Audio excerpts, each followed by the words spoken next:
74 वर्सांचे लांब जिवीत तुवें ताका लाभयल्लें. ह्या लांब जिविताच्या पयणार ताणें ह्या फिरगजेंत वाड्यांत साबार सेवा केलेली आसा. ती सेवा ताका दिवंक तुवें हो केल्ल्या पासत आमी तुका अर्गां दिता.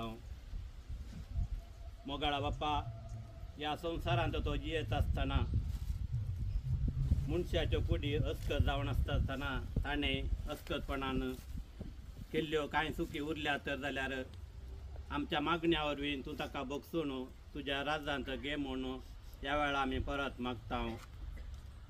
आमच्या बापा सगळींच्या तुजें नांव पवित्र जावं, तुजें राज आमकां यो, तुजी कशी सर्गांत जाता तशी संवसारांत जावं.